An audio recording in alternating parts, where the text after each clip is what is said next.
嗨，你好，今天想跟你聊一本特别的书。这本书我年轻时读过，当时觉得它像是打开了一扇新大门。现在看着我8岁的女儿，我突然想起书里的一句话：亲爱的苏菲，我不希望你长大后也成为一个把世界视为理所当然的人。这话真扎心，不是吗？小时候觉得一切都新鲜，充满了问号，但随着年纪渐长，我们不仅习惯了身边所有的一切，那种对世界的好奇心就好像被日常琐事一点点磨平了。我们忙着像那些小虫子一样，在兔子的毛皮里舒服地待一辈子，再也不想出来。而大人们呢，往往把这世界看作理所当然里。结果呢，我们失去了一种非常重要的能力。是什么能力？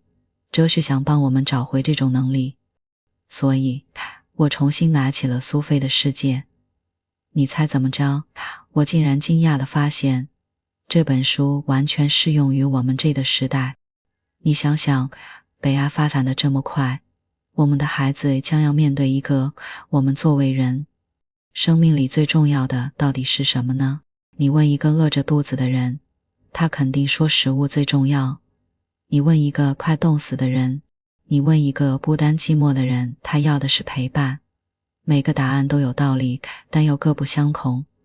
正因为没有标准答案，所以你会看到为了一碗甜粽子还是肉粽子，大家都能吵起来，辅导孩子写作业，老父亲老母亲气得直捂声孔。这些冲突的背后到底藏着什么？如果连这些都搞不清楚，就空谈尊重每个人的想法，在我看来，那不是宽容，而是糊涂。那么生命里最重要的事究竟是什么？我的答案是认识到世界的复杂性，然后建立我们内心的秩序。只有这份心灵的秩序，才能对抗世界的复杂。这就是我决定把这本书送给我女儿的原因。今天也想分享给你。第一次读它，我感觉就像经历了一场奇妙的旅行。书里有太多我从没听过的人名地名，还有那些闪闪发光的思想火花。在扣人心弦的悬疑故事里，不知不觉就穿越了整个欧洲哲学发展史。故事开头，14岁的苏菲放学回家，收到了一封匿名信，信里只有简简单单的3个字：你是谁？苏菲脱口而出，我就输完又觉得不对劲。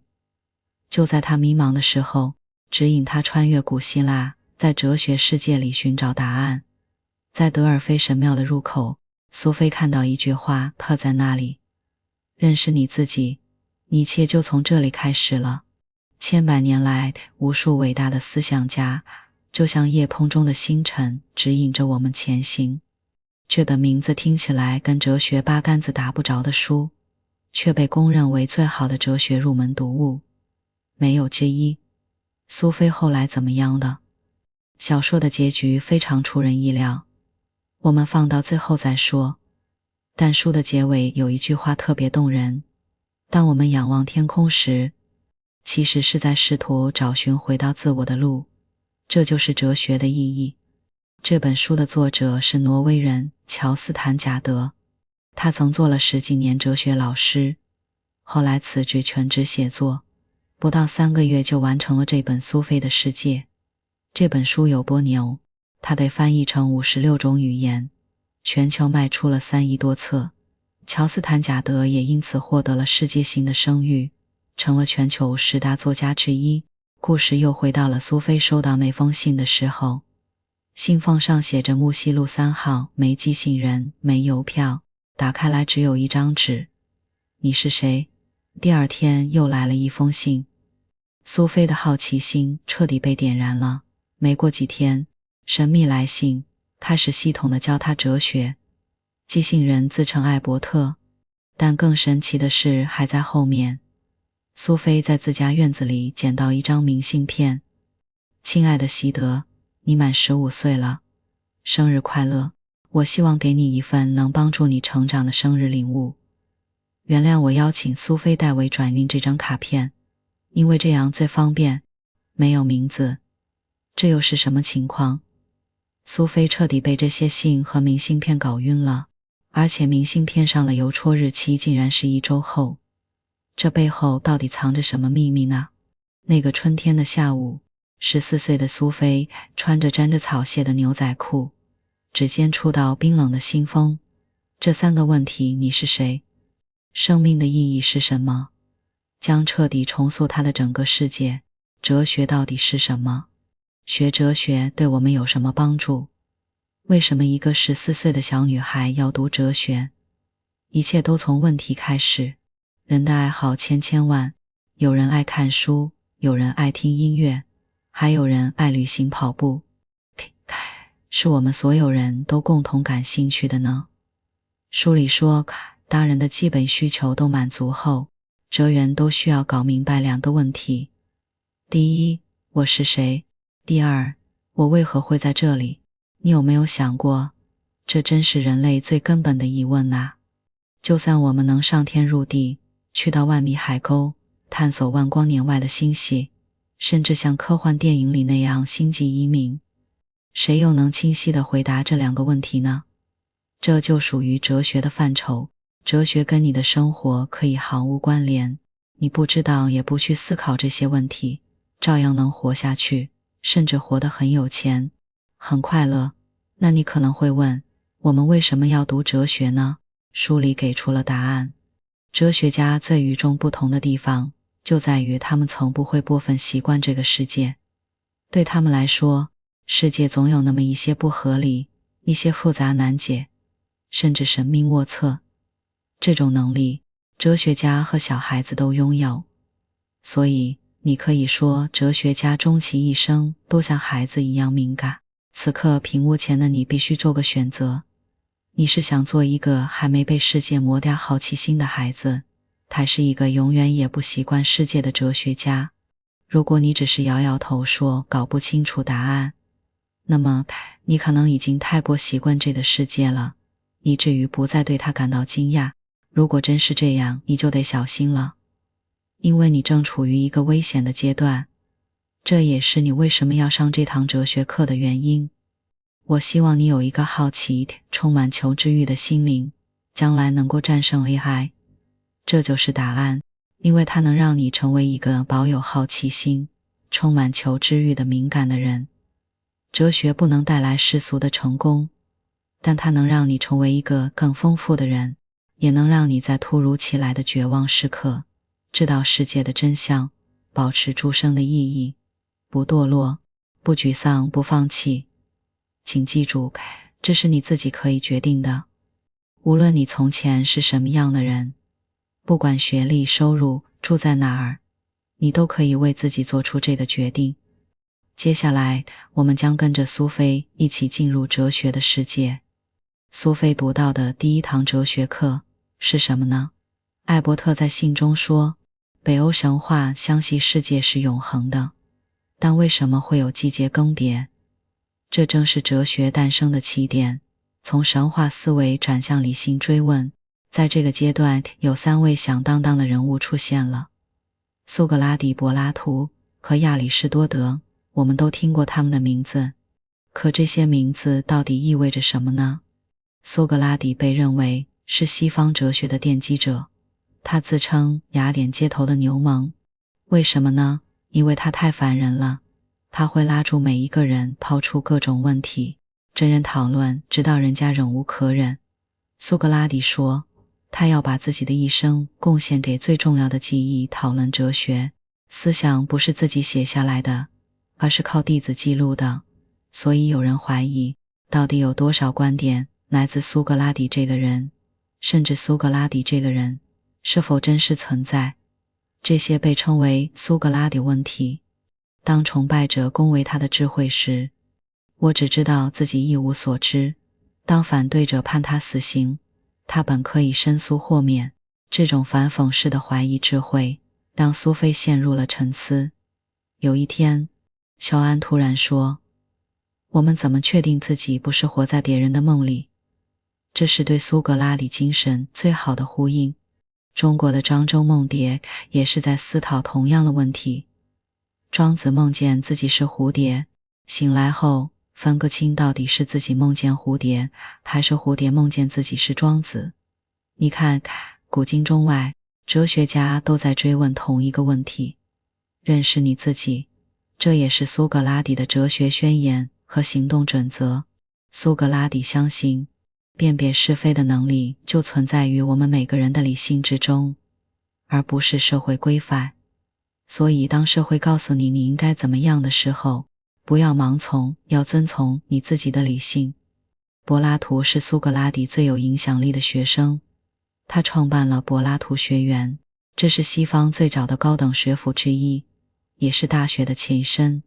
柏拉图有很多理论成就，其中最重要的是理性论。苏菲曾在湖边小屋里看到一面魔镜，镜中的世界和真实世界的关系就是理性论的绝妙隐喻。柏拉图认为我们周围事物背后都有特定的形式，比如面包店的姜饼圆，每个都不太一样，但总的来说都差不多，认为它们有一个共同的模型，这模型就是理型。在他看来，世间万物都有理型，每一匹马，每一只猪，甚至每一个人背后都有一个理型马、理型猪或理型人，他们决定了这些个体的样子。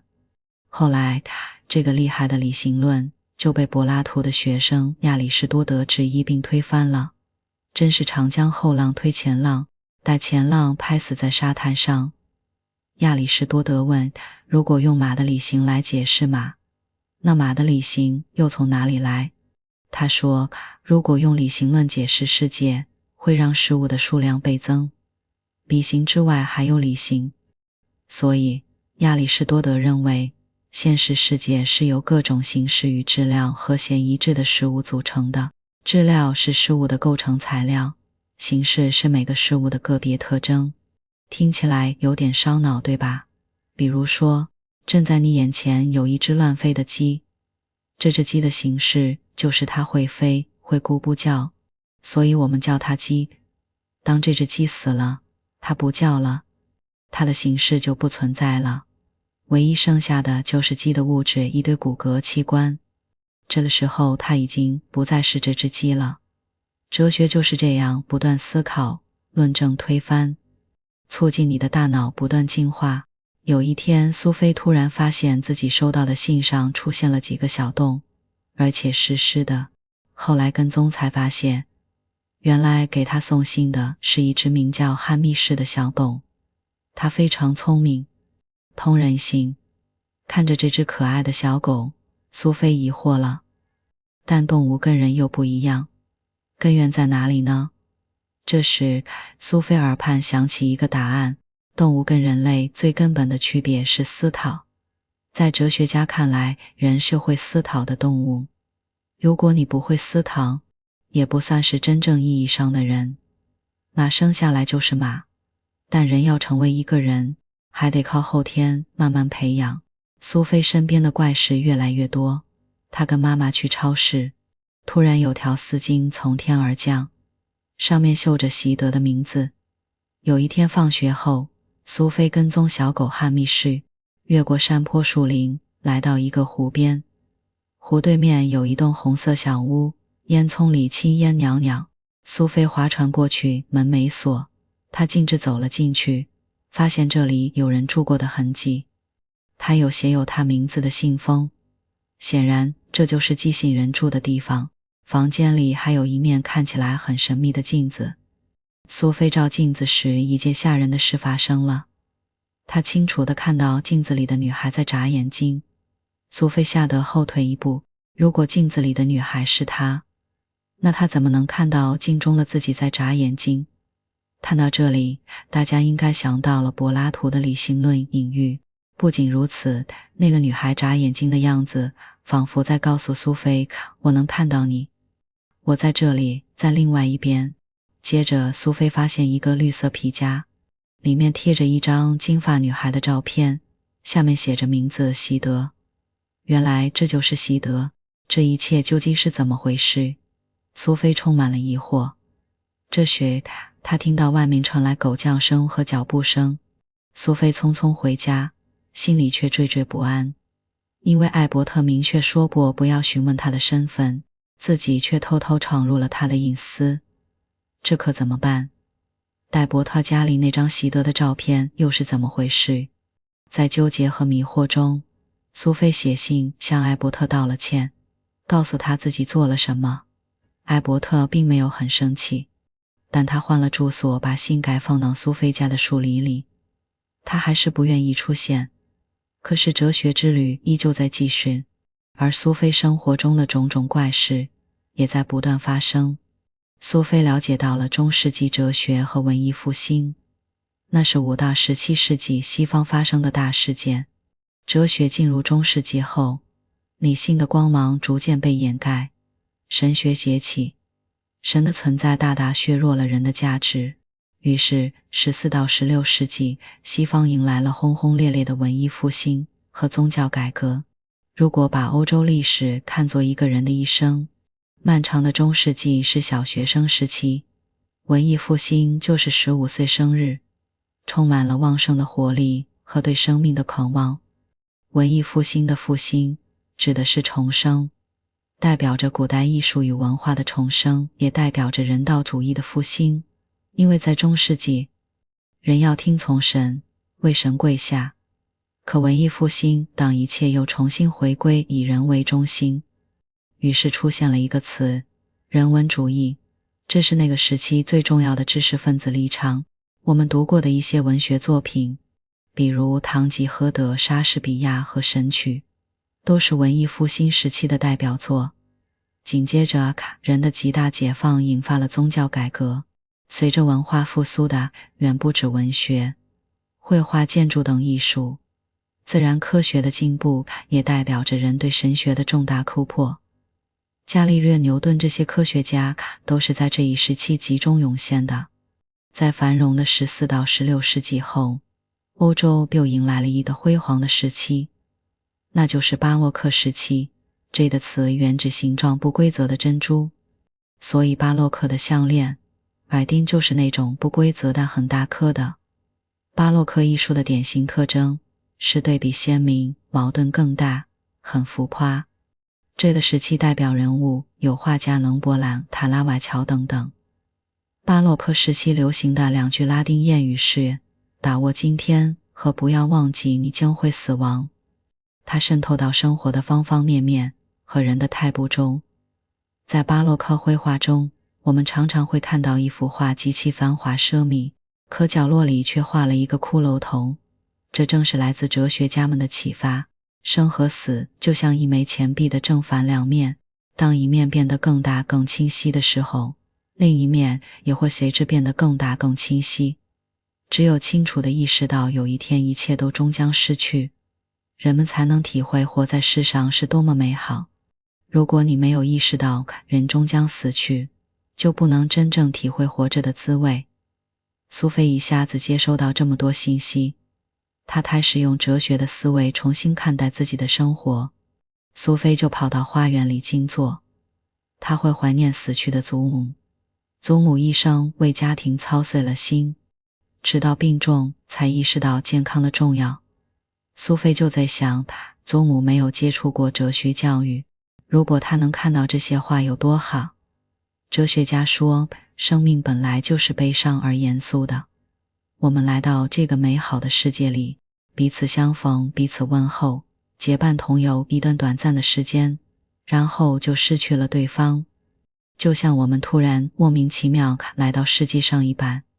所以哲学给了苏菲极大的慰藉，而这些不断寄来的信件也为苏菲打开了欧洲哲学的画卷，引导她用哲学思维重新看待生命。在巴洛克时期，存在着2种完全相反的思想模式。理想主义认为，生命基本上具有一种崇高的特质，而唯物主义则相信，生命中所有自然现象不来自肉体的感官。这个时期经历了一些重要的转折点。从14世纪以来，越来越多的思想家警告人们不要盲目相信权威，无论是宗教教条还是亚里士多德的自然哲学，都不要轻易相信。但也有人劝告大众，不要纯粹凭借思考就想解决一切问题。你看，听起来都很有道理。于是，在各种思想的碰撞和整合中，人们过中世纪，人们过度迷信理性思考的重要性。到了文艺复兴时期，各种有关自然与科学、上帝与人的问题引发了各种思潮，所以大家开始重新认识大自然的价值和个体的价值。人们开始讨论人为什么会生病，之所以生病，是因为身体或心灵不平衡，是大自然出轨了，不健康、不自然。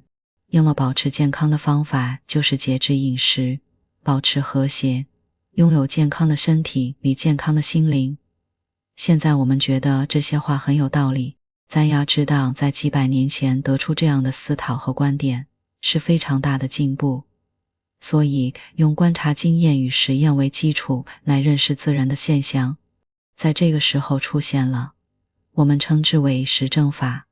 你看，经历了这么多令人兴奋的转变，大家就开始重新整理各种新思想，综合形成一个条理分明的哲学体系。接下来出场的就是近代哲学史上最重要的人物笛卡尔，他是第一位尝试创建完整哲学体系的人。什么叫哲学体系？拜伯特解释说，就是从基础开始创立，企图为所有重要的哲学性问题寻求解释的哲学。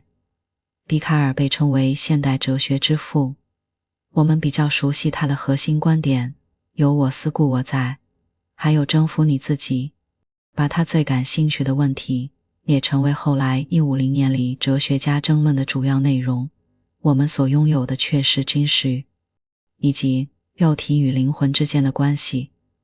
你看，现在我们还在讨论到底什么是灵魂，人有没有灵魂。有些人第一次听到笛卡尔这个名字，可能是在数学课上，因为他确实是一位杰出的数学家，创立了解析几何，把代数和几何整合起来，还发明了坐标系。是不是觉得很可怕？不过，笛卡尔在哲学上的成就却比数学更突出，也更具开创性。又涌现出一批伟大的哲学家，比如斯宾诺莎、莱布尼茨、洛克、康德等人。这些人杰出的贡献是什么呢？到了17世纪，有许多人信奉物质主义，其中影响最大的可能就是英国哲学家霍布斯。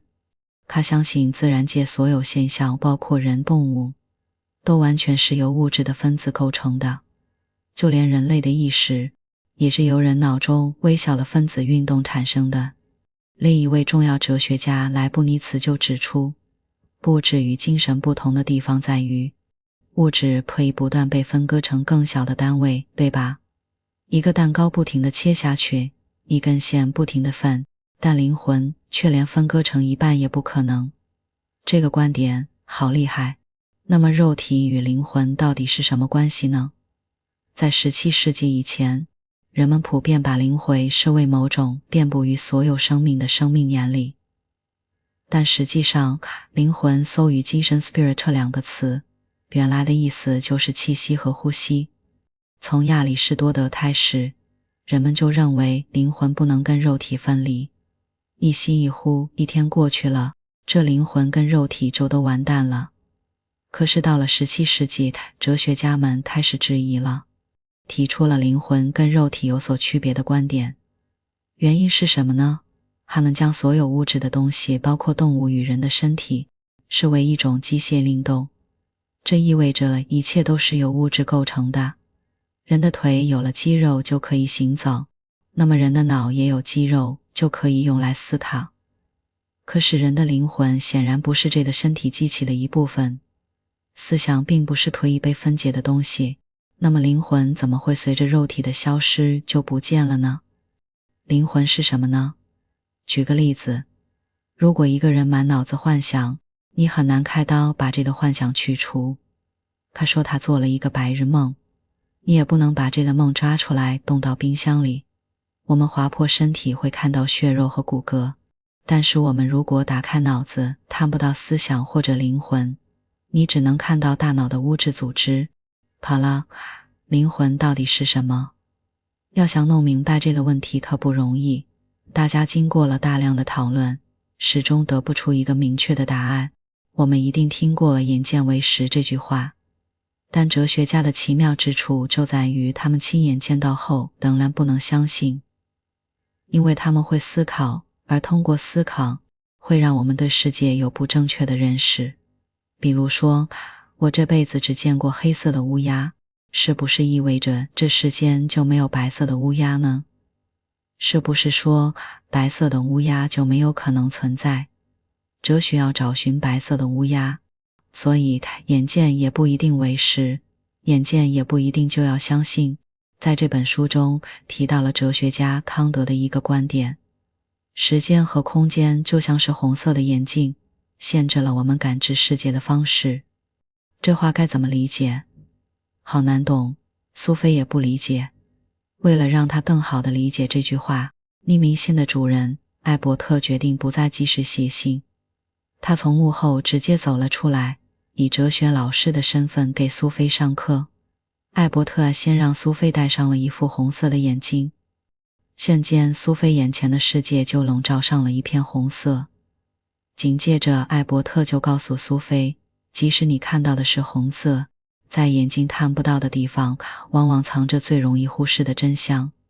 我们好像又恍然大悟了，可是有没有发现，哲学就像是高智商游戏，它涉及自己头脑的认知迭代。艾伯特出现之后，他跟苏菲上课的方式越来越有趣了。有一次他们晚上偷偷跑去教堂上课，还有一次苏菲跟随艾伯特来到市区另一边一个豪华的房子里，屋里全是古董收藏。艾伯特就边讲边向苏菲展示来自不同时期，比如文艺复兴中世纪的珍宝。此后他们上课的地点常常变化，有时候就坐在广场边的扶手椅里。这又是欧洲思想史上猛握重彩的一笔。天赋人权、三权分立都是这个阶段提出的概念。这又是什么意思呢？18世纪前半叶，欧洲的哲学中心在英国，到了18世纪中期转移到了法国，18世纪末又到了德国。在法国启蒙时期的哲学家中，最重要的几个人是孟德斯鸠、伏尔泰和卢梭。我们好像听过这些名字，他们的哲学思想到底做出了什么贡献呢？他们三个人有个普遍之处，就是对于传统的权威越来越不能认同，认为有必要对前人损位的真理持怀疑的态度。每一个人都必须自行找寻问题的答案，也就是尽信书不如无书。你要思考。现代哲学时期，我们将迎来一个非常熟悉的名字。康德说，有2件事物我愈是思考愈觉得神奇，心中也充满敬畏。是什么呢？头顶的星空和我内心的道德准则。这是康德的墓志铭，也反映了他在伦理学方面的主张。其实这也是苏菲的小小烦恼。对于一个10几岁的女孩子来讲，她讨厌枯燥的数字，不想去上学，她就想每天化着浓妆，她想早点长大，逃离妈妈无休止的唠叨。但是作为一个未成年人，在向往自由的背后，也要承担更多的责任和压力，这些又让她望而却步。你看，生活就是一个又一个的选择题，就是让哲学走出了理性主义与经验主义之间的僵局。在康德之前，这2种思想已经对峙很久了。康德之后，我们就迎来了轰轰烈烈的浪漫主义。这个时期，浪漫主义文学非常蓬勃，比如巴黎圣母院、基督山伯爵、海底2万里等等。在哲学道的另外一个人就是黑格尔。黑格尔几乎统一了所有曾在浪漫主义时期出现的理念，并且加以发展，这就出现了一个词叫黑格尔哲学。什么意思呢？它主要是指一种理解历史进展的方法，也就是说，理性实际上是动态的，是一种过程，而真理就存在于这个过程之中。举个例子，你不能挑出某些思想说柏拉图是错的，亚里士多德是对的，因为这种思考方式是反历史的，体要尊重历史的局限性。也就是说，我们去批评一个人的时候，你这个人是渣男，因为他一妻多妾。可是这个人如果是活在明朝，所以我们要把这个人的成就和思想放在他的时代里去看。在黑格尔之前，人们可不是这么想的，但常识太重要了。他就认为，由于新的事物总是后来才加上去的，因此理性是渐进的，人类的知识不断地在扩张，在进步，理性是逐步形成的，而且很有可能推翻之前的认知。这就是黑格尔的辩证法。在黑格尔之后，哲学走到了一个新的方向，它不再有庞大的思考体系，我们通常所说的那种大哲学体系时代，到黑格尔就终止了。取而代之的是什么呢？叫存在哲学与行动哲学。他的代表人物就是马克思，他曾经说过，直到现在为止，哲学重点不在这，而在于我们应该如何去改变这个世界。马克思的观点显示了哲学史上的一大转折。对我们而言，马克思可能是西方哲学家里最为熟悉的一个人。他不只是一个哲学家、社会学家和经济学家。接下来出现了一种非常重要的潮流，就是一个集合名词，它代表着几股以人存在的情况为出发点的哲思流派。我们来看事实，20世纪存在主义哲学家有很多，不过我们今天要重点讲一下法国存在主义哲学家萨特。他后来与法国的马克思主义运动结盟，但萨特本人从来没有加入过任何党派。萨特也是波伏娃的伴侣。萨特对于存在主义的观点是，存在主义就是人文主义。这里意思就是说，存在主义者是以人类为出发点的。存在主义最重要的一个字眼就是存在，但存在并不等于活着。植物和动物也活着，它们虽然是一种客观存在，但并不需要思考存在的意义。人就不一样了，人是唯一意识到自己存在的生物。再进一步宣称，人的存在比其他任何事情都重要。我存在的这个事实是比我是谁更重要的，甚至比我是活着还是死去更重要。所以萨特说，存在先于本质。苏菲听到这就对萨特非常的崇拜。在整部哲学史中，哲学家们一直想要探索人的本性，但萨特相信，换句话说，我们注定要自己创造这种意义，创造自己生命的意义。你就像是一个演员，还没背好台词就被拉上了舞台，然后发现没有剧本，也没有题材人低声告诉你到底该怎么做。这意味着什么呢？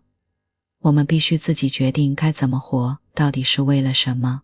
这就是萨特的观点，非常酷。像《变形记》、达伦特的《平庸之恶》、陀思妥耶夫斯基的作品都是这种存在主义的思考。不过虽然萨特听起来有点丧，可是他绝对不是什么虚无主义者。恰恰相反，萨特犀利地指出，人依然是自由的个体，而这种自由让我们注定一生中要不断地做选择。世界上没有我们必须遵守的永恒价值或规范，这才让我们的选择更加有意义。萨特强调，人绝对不能放弃他对自己行动的责任，在道德上的选择也是如此。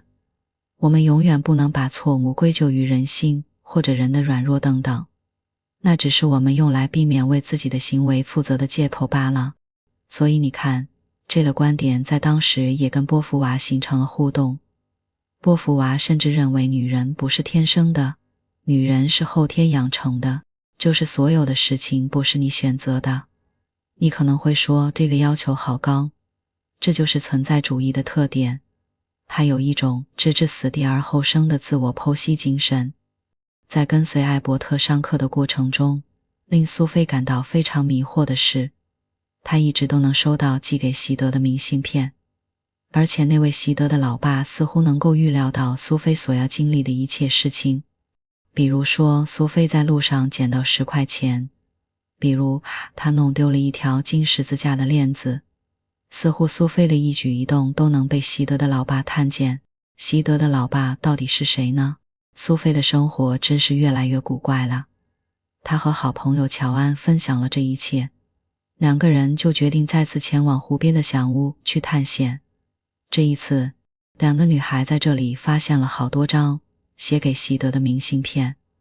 更奇怪的是，在最后一张明信片中，席德的老爸备注道：有一天你会遇见一个名叫苏菲的女孩，为了让你们两人在见面前有机会彼此认识，我已经开始把我写给你的明信片也寄一份给她。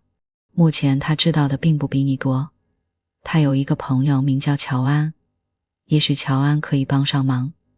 而这张明信片上邮戳的日期就是今天。两个人吓了一跳。1990年5月16号。苏菲和乔安又困惑又害怕，心里想，为什么落款是今天？怎么会有人知道他来今天会来到小屋看到这个明信片？这些疑问都得不到答案。可是谜底很快就会揭晓了。到了苏菲15岁生日的前一天，我们突然发现主人公变了。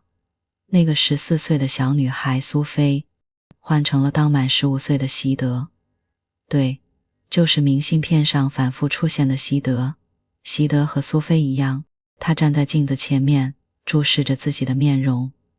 这面古老的镜子总是让席德想起他的爸爸。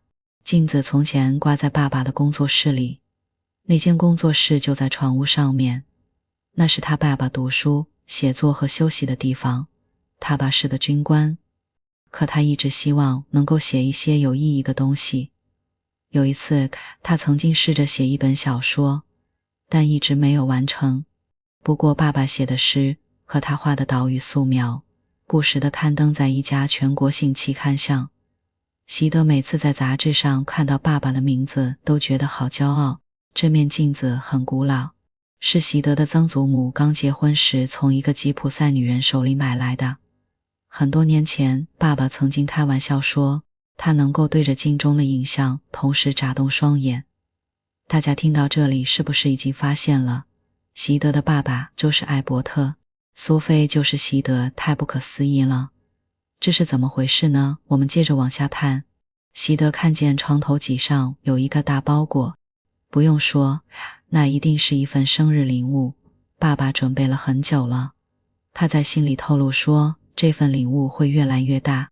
席德，你很快会见到一个女孩，爸爸把寄给他的明信片也寄给了你一份。然后席德就坐在床上，小心地拆开红色的丝带，打开蓝色的包装纸，里面是一个大大的讲义夹。这就是爸爸给他的15岁生日礼物吗？席德很快发现讲义夹里面装满了打好字的纸张。第一页上面有用手写的几个大字，苏菲的世界，这是书名。席德迫不及待地读了起来，读到书里苏菲的疑惑，面对席德的惊讶，还有一些自己丢了找不到的丝巾、铜板和留在书里的明信片。席德恍然大悟，他又有点心疼苏菲，他想苏菲一定还不明白这到底是怎么回事。这是非常特别的一章。书里的人物艾伯特和苏菲也站在窗前，他们在庆祝苏菲的15岁生日。苏菲看着一架小飞机飞过，拖着长长的生日快乐的布条。这样的生日祝福简直太夸张了，而且生日还没到。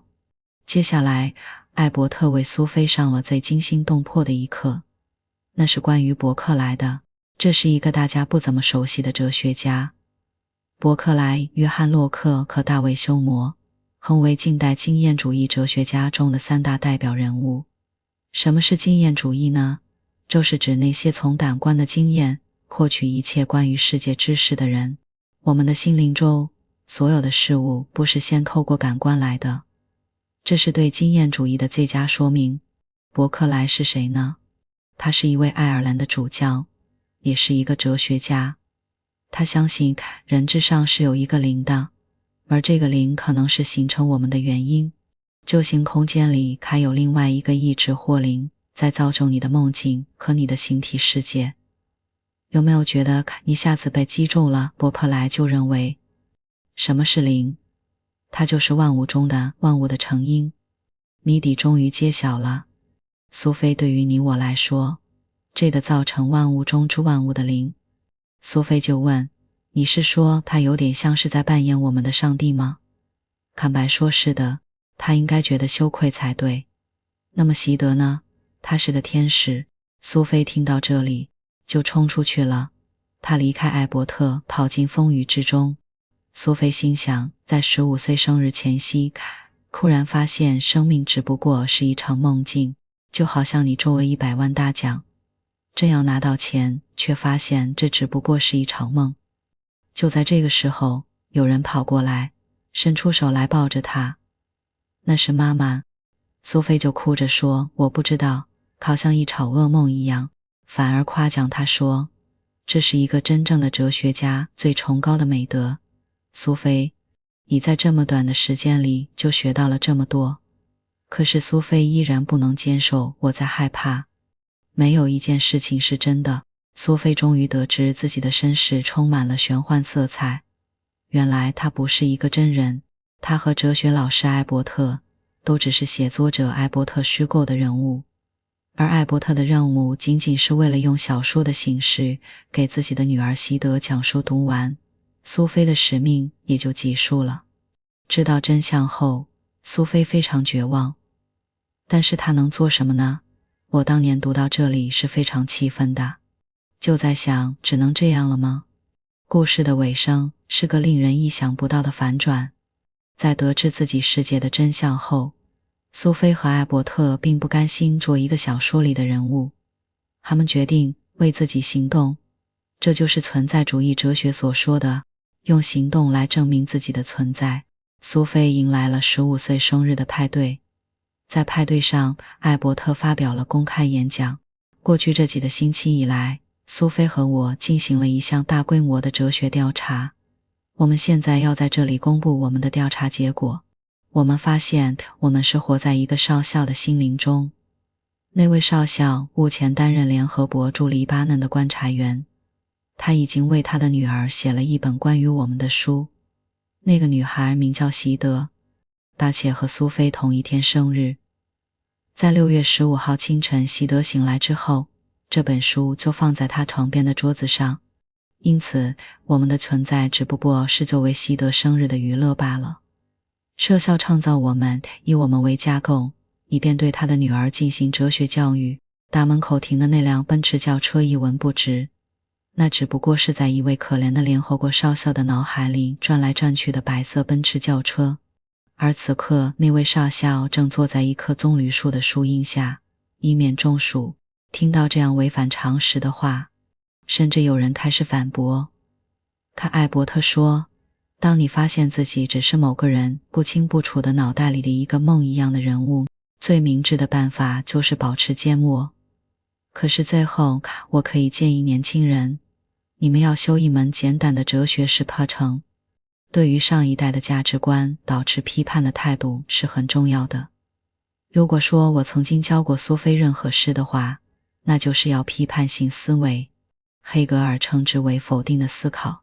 有没有觉得我们也会恍惚？此刻你我是不是也在一个梦里？梦醒来，我们会在哪里呢？接着艾伯特骄傲地宣称，不管怎样，苏菲和我马上就要离开这个宴会了。我们所上的哲学课不完全只谈理论，它也有实际的一面。好，注意听，这就是哲学的价值。他说，当时机成熟后，我们会表演一个消失不见的把戏，那样我们就可以从少校的意识里悄悄溜走。接下来这个生日聚会就乱成了一锅粥，所有人的生活开始向不受常理控制的方向发展。把镜头回到苏菲与艾伯特这里，面对种种难题，艾伯特坚持说，一个真正的哲学家永远不说永不。于是苏菲和老师艾伯特就来到了海边，他们乘上了一艘船，最后消失在海湾的尽头。然后他们真的离开了席德的书。他们坐在了奥斯陆的草坪上，挪威那个奥斯陆。可是人们看不见他们。苏菲发现自己和艾伯特老师像幽灵一样，什么东西都触摸不到。他大惊失色。艾伯特就解释道，苏菲，虽然我们溜出了一本书，可是我们却别想和作者拥有一样的身份。不过，我们真的是在这里，从现在起，我们将永远不会老去。接下来，他们竟然会遇到格林童话里的小红帽，甚至遇见小美人鱼等等。您看，这些人都溜出了书，然后他们活在一起，这个永远都不会老去的世界。每个人都能找到自己不同的存在方式，都能拥有自己的人生，这就是属于你的故事。而在这本书的尾声，我们要迎来最后一堂哲学课，讲的是宇宙大爆炸。太有意思，这就回到我们开头讲的那个哲学问题，我从哪里来？这个问题目前最为合理的解释，那就是宇宙发生过一次大爆炸。在大约150亿年以前，宇宙间所有的物质本来集中在一个比较小的范围内，由于密度极高，让这些物质的温度高得吓人。